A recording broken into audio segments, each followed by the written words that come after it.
Hey, Lindsay here. So I just finished reading the book, The Power of Now.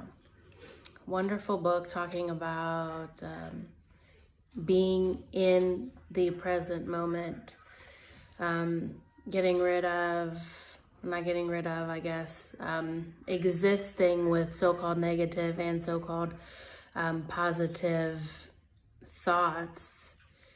And just, kind of like bringing in a lot of the like Zen mindset of, kind of just like sitting with what is, like there's no good, there is no bad.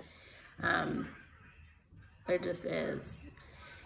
And one of the biggest things that I'm pulling from the book is, that we are not the mind, we are the conscious observer.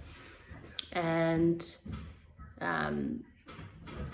if you start thinking about, who is observing the thoughts, if you have a thought, do you think, who's having the thought? Or like, who's observing this thought?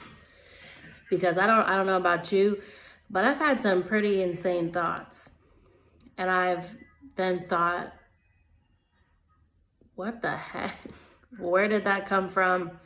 I don't even know where that thought came from because it doesn't feel as if it's originating from me. So, when like reading this book, The Power of Now, and it's, kind of like talking about it, like one of basically the main things is wrong with humanity is that we think that we're our mind, and we're, latching on to the ego and, thinking that our thoughts are more than like what they are. And relating this to, issues that I've had with depression, and even with, like being super happy, those are all kind of like fleeting. At like one point I thought, I was like chasing happiness, like, oh, like what's it like to like always feel happy, and to change my mindset, and I can reach this place of, eternal happiness. And, that's just kind of like the other side of the coin to having the depressed thoughts. And, they're all fleeting anyways. Like there's always a cycle. Nothing is permanent. So to reach inner peace is just, kind of like sitting with either thought, like there's not a good experience, there's not a bad experience, there are just experiences. And, what am I going to learn from them? In a previous video, I had talked about, having a depressed mood and then turning it into a wholesale order, like, taking it and then saying, like sitting with that, feeling, and not judging it. And like, that's one thing that I think, the resistance keeps people stuck in being depressed, resisting being depressed, right? Because no one wants to be depressed. So having resistance on the idea of being depressed keeps you depressed, because you're resisting that feeling when you need to just, kind of like sit with it, allow it, as with all feelings, allowing all feelings to just be, experience them, let and let it ride out. But what I had realized is, with kind of like, grasping, like I'm not my thoughts, that's the ego, and ego comes in and constructs all these things that are total BS, and trying to keep me safe and essentially keep me in this tiny little small, bubble of not growing and expanding, because that's not what I know. I know this tiny little life. Anything beyond it, is like beyond the ego mind anyway. So it constructs all, all this ridiculous stuff. And therefore, when we have thoughts, we are not our thoughts.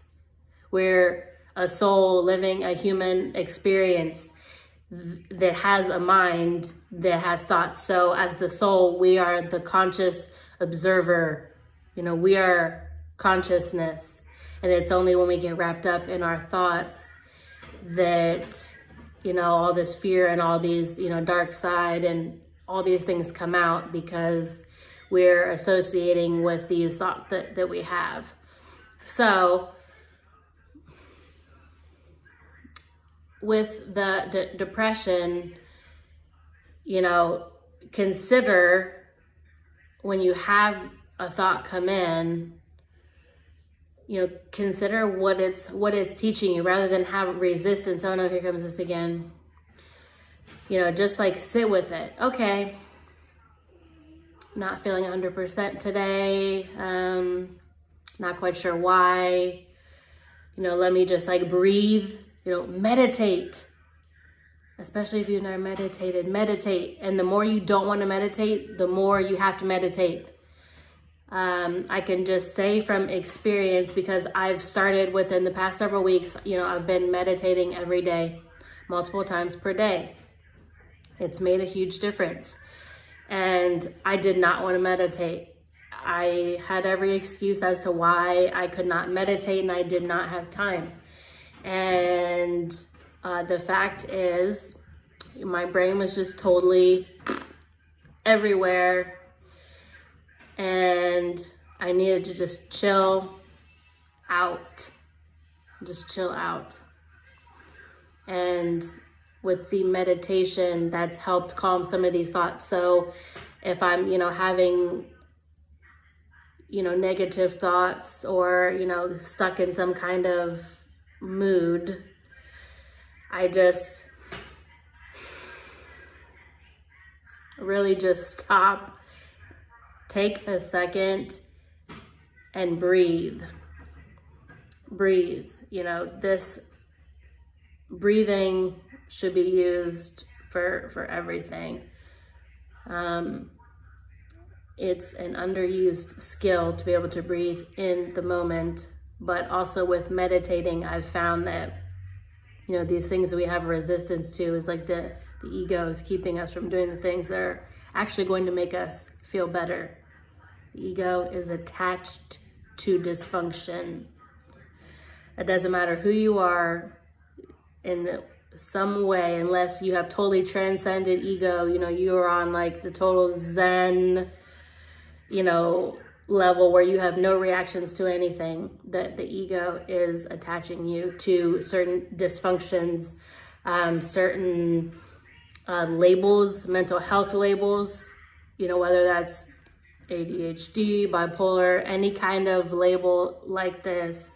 The ego attaches itself to these labels and keeps you from transcending them, because I have all kinds of different labels that have been put on me, if I'm to be honest, and hey, maybe they're all true, I don't know, but I can tell you this, through yoga, through meditation, through breathing, through changing my diet, through changing the fact that I don't watch TV, what I take in through, rather than watch TV, I'm going to start reading, or I'm going to start doing research on, just different spiritual concepts on YouTube. Anything that is going to be adding to my life, I started bringing those things in as a way to make my life better. To kind of transcend these depressed moods that I would just kind of, went from totally resisting to, okay, this is just me. This is just an aspect of my life. I have to deal with this depression. To, I'm the conscious creator of my life. I decide. I write the permission slips. And what do I need to do to make sure that, this is how my life is operating? So I definitely am going to get more into this idea of the conscious observer. It's extremely interesting. If you want to know more about it, you should definitely check out The Power of Now by Eckhart Tolle, and also The Untethered Soul by Michael Singer. I started reading that before, and I'm going to go back to it and reread it, and then I'll have more to bring up about this subject. Anyway, hopefully you got something from this. Comment below any techniques that you use to help with your depression. See you later.